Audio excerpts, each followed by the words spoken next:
बच्चों प्रश्न संग्रह 3.2 जो है आपकी किताब में कक्षा 9वीं गणित भाग 1 इसमें प्रश्न संग्रह 3.2 में प्रश्न 6 दिया है। किसी किसान के आयताकार खेत की लंबाई 2a² + 3b² मीटर तथा चौड़ाई a² + b² मीटर है।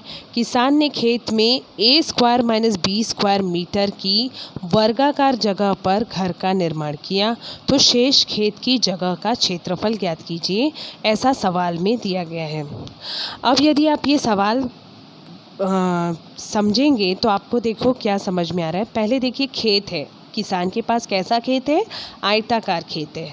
आयताकार खेत कैसा होता है पता है ना आपको? दो भुजाएं यहाँ छोटी होती है और दो भुजाएं अपेक्षाकृत ज़्यादा लंबी दिखाई देती हैं। तो ये जो बड़ी एज होती है इसे हम लंबाई कहते हैं, छोटी वाली एज को क्या कहते हैं? चौड़ाई कहते हैं। तो यहाँ पर प्रश्न में पहले से लंबाई दे दी गई है 2a² + 3b² और चौड़ाई दे दी गई है a² + b²। ठीक है, तो ये तो हो गई आयताकार खेत की बात। अब उस किसान ने क्या किया है? उसी खेत में एक जगह पर घर का निर्माण भी किया हुआ है और घर भी कैसा बनाया हुआ है? वर्गाकार। वर्गाकार जगह का क्या होता है? उसकी जो लंबाई और चौड़ाई जो होती है वो सभी समान होती है। अब सवाल में वर्गाकार जगह की जो भुजा की लंबाई दी गई है वो कितनी दी गई है? a² - b² मीटर इतनी दी गई है। और जैसा कि मैंने बताया कि वर्गाकार आकृति में चारों भुजाओं की लंबाई कैसी होती? समान होती है। इसीलिए हर भुजा पर यहाँ पर क्या लिखा गया है? a² - b², क्योंकि यहाँ चारों भुजाओं की लंबाई समान है। तो इस स्थान पर किसान ने क्या किया है? घर बनाया है। और खेत कैसा है किसान के पास? आयताकार है, जिसकी लंबाई दे दी गई है। तो ये लंबाई दे दी गई है तो ये भी लंबाई मानी जाती है, और ये चौड़ाई है और ये भी चौड़ाई है। तो इस तरह से हमने यहाँ चौड़ाई का मान और यहाँ लंबाई का मान लिख दिया है। सवाल समझ में आया? अब पूछा क्या गया है? मेन तो वो है। तो सवाल में क्या पूछा गया है? शेष खेत की जगह का क्षेत्रफल ज्ञात करिए। शेष खेत मतलब बच्चों क्या? आयताकार स्थान पर पूरा खेत है, बीच में घर है। अब जो बचा हुआ बीच में मतलब वर्गाकार स्थान पर घर बनाया गया है। अब जो शेष बचा हुआ खेत है जहाँ पर घर नहीं बना है और जहाँ पर खेत मौजूद है, उस स्थान का क्षेत्रफल ज्ञात करने को सवाल में कहा गया है। इसके लिए हम कैसे ज्ञात करेंगे बच्चों? ये शेष स्थान जो आपको दिखाई दे रहा है, मतलब ये पूरा जो स्थान है, इसका क्षेत्रफल का मान ज्ञात करने के लिए हमें क्या करना होगा?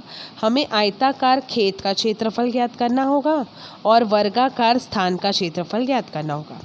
अब आयताकार खेत के क्षेत्रफल में से वर्गाकार स्थान का क्षेत्रफल घटाना होगा। जब हम ये घटा देंगे तो हमें जो है बाद में क्या मिलेगा? शेष क्षेत्रफल जो है खेत का वो प्राप्त हो जाएगा। तो देखो कैसे करना है। आयताकार खेत का क्षेत्रफल ज्ञात करने का सूत्र, क्योंकि आयताकार आकृति है और आयत का क्षेत्रफल लंबाई गुणे चौड़ाई होता है, इसलिए यहाँ पर हमें लंबाई और चौड़ाई का क्या करना होगा? गुणा करना होगा। तो सवाल में लंबाई दे दी गई है 2a² + 3b², चौड़ाई दे दी गई है a² + b², इसलिए दोनों ब्रैकेट का गुणा हो रहा है। वर्गाकार स्थान पर बने घर की जगह का क्षेत्रफल, जो भी वर्गाकार आकृति आपको दिखाई दे रही है, इसका क्षेत्रफल ज्ञात करने के लिए क्या करना होगा? भुजा का वर्ग करना होगा। एक भुजा की लंबाई तो दे दी गई है a² - b², इसलिए भुजा का वर्ग ले लिया गया है।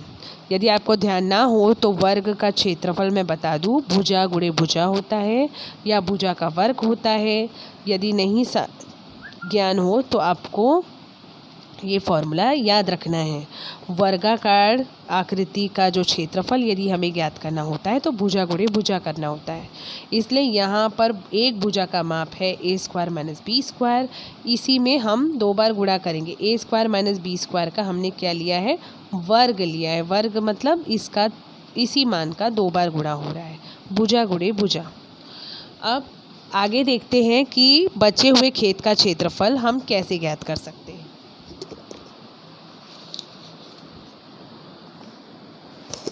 तो बच्चों देखो, जैसे कि मैंने बताया बचे हुए खेत का क्षेत्रफल ज्ञात करने का तरीका क्या है? आयताकार खेत के क्षेत्रफल में से वर्गाकार स्थान का क्षेत्रफल हम घटा देंगे। ठीक है ना? तो देखिए कैसे ज्ञात करना है। हमें आयताकार खेत का क्षेत्रफल क्या प्राप्त हुआ, लंबाई गुणे चौड़ाई, इस तरह से प्राप्त हुआ था। तो वही मान हम यहाँ पर लिखेंगे आयताकार क्षेत्रफल में। अब वर्गाकार स्थान का क्षेत्रफल हमें क्या ज्ञात हुआ था, हमने भुजा का वर्ग लिया और भुजा के वर्ग अर्थात ए स्क्वायर माइनस बी स्क्वायर का वर्ग, तो इसका 2 बार गुणा हो रहा है। अब हम इस सवाल को हल करेंगे। इसको हल करने से पहले क्या करते हैं, आयताकार खेत के क्षेत्रफल और वर्गाकार खेत के क्षेत्रफल को हम इस तरह कोष्ठक में रखेंगे। अब इसे हम हल करेंगे। 2 कोष्ठकों को जब बच्चों गुणा करना होता है तो किस तरह गुणा किया जाता है, एक कोष्ठक को 2 भागों में आप बांट लीजिए। ये पहला टुकड़ा है, इसे हम पहले टुकड़े से रेफ़र करेंगे और ये हमारा कोष्ठक में जो दूसरा पद बोले या दूसरा टुकड़ा बोले ये है। अब हमें क्या करना है, ये जो पहला टुकड़ा दिखाई दे रहा है यानी कि 2a स्क्वायर, इसका गुणा दूसरे कोष्ठक से करना होगा। पहले टुकड़े का गुणा दूसरे कोष्ठक से यानी a square plus b square. इसी तरह से मैथमेटिकल लैंग्वेज में इसे हम पद कहते हैं, ठीक है। तो अब ये जो दूसरा पद या दूसरा टुकड़ा जो दिख रहा है कोष्ठक का, वो है धन 3 गुणे b का वर्ग। तो इस तरह से है, इसका गुणा हमें a के वर्ग धन b के वर्ग से करना होगा और इसे हम पूर्णतया कोष्ठक में रखेंगे। इसके बाद आगे इसी तरह से हमें इन दोनों कोष्ठकों का भी गुणा करना है।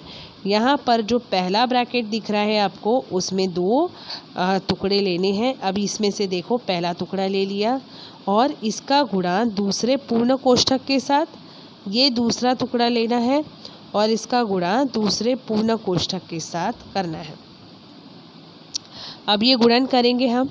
2a स्क्वायर का गुणा जब a स्क्वायर से होगा बच्चों तो क्या आएगा, 2a⁴ आएगा। इसके बाद 2a स्क्वायर का गुणा b स्क्वायर से होने पर 2a स्क्वायर b स्क्वायर ये आएगा। इसके बाद प्लस 3b स्क्वायर है a स्क्वायर है तो 3b square a square plus, यहाँ भी प्लस साइन है यहाँ भी प्लस साइन है तो आंसर में भी प्लस आएगा। 3b स्क्वायर b स्क्वायर का जब गुणा होगा तो 3b⁴ आता है। अब ये हो गया है कोष्ठक में, जो कि पहला कोष्ठक था। इसके बाद आगे माइनस साइन दिखाई दे रहा है। अब हम इसे हल करेंगे।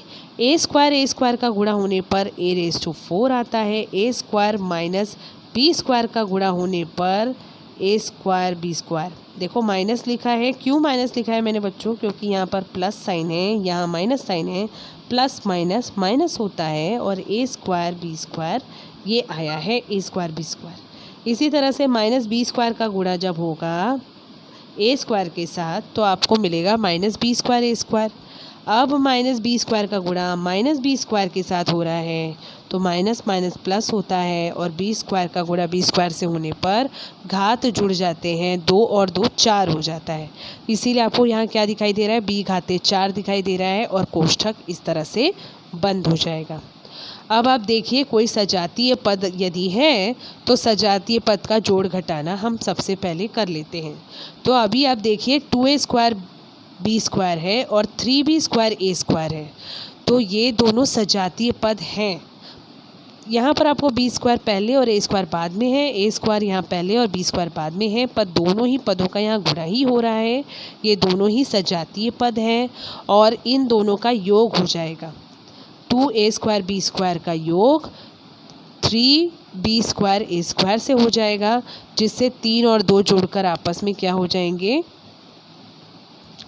5a का वर्ग b का वर्ग, इस तरह से आएगा। आगे क्या दिखाई दे रहा है, 3b का घात 4 इस तरह से दिखाई दे रहा है।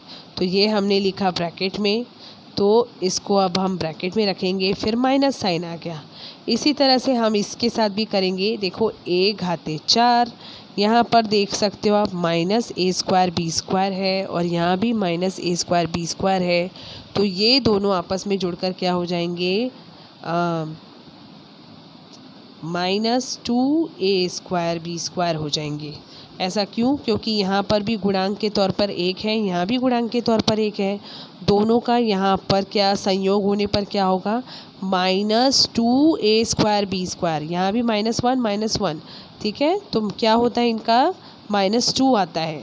-2a²b²। तो इस तरह से लिखा। इसके बाद आगे धन b घाते 4, ये हो गया। ये भी हमने रखा ब्रैकेट में। अब आ गया है समय क्या, ब्रैकेट को खोलने का।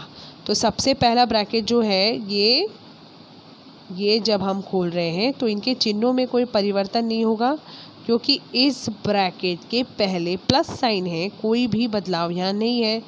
अब ये जो ब्रैकेट है इसके पहले कौन सा साइन दिखाई दे रहा है, माइनस। तो यानी जब भी ये कोष्ठक खोलेंगे तो अंदर जितने भी पद हैं इनके सभी के चिन्ह बदल जाएंगे। तो आप देखिए -1/4 माइनस, ये माइनस होने से प्लस 2a² b² हो गया, माइनस प्लस माइनस होता है b⁴ हो गया। अब आगे हम क्या करेंगे, हल करेंगे। तो हल करने के लिए देखो बहुत कुछ है। यहाँ पर आपको 2a⁴ दिख रहा है, -a⁴ दिख रहा है। यहाँ पर आपको +5a² b² दिख रहा है, यहाँ +2a² b² दिख रहा है। तो इस तरह से हम सजातीय पदों को इकट्ठा करेंगे, ठीक है ना। तो देखो सजातीय पद कैसे इकट्ठा किए जा रहे हैं। 2a⁴ -a⁴ ये दोनों सजातीय हैं, तो हमने इन दोनों को क्या कर लिया है, साथ में लिख लिया है। अब इसके बाद +5a² b² और +2a² b², ये दोनों को हम क्या करेंगे, साथ में लिखेंगे।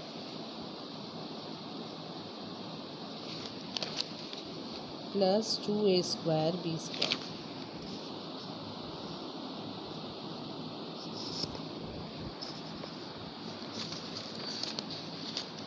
और इसके बाद +3b⁴ b⁴,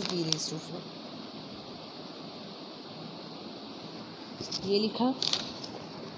तो इस तरह से हमने सारे सजातीय पदों को क्या कर लिया है, इकट्ठा कर लिया। अब 2a⁴ -a⁴ क्या होता है, 1a⁴, +5a² b² +2a² b², ये दोनों आपस में जुड़कर होंगे 7a² b², और +3b⁴ b⁴, ये हो जाएगा 2b⁴।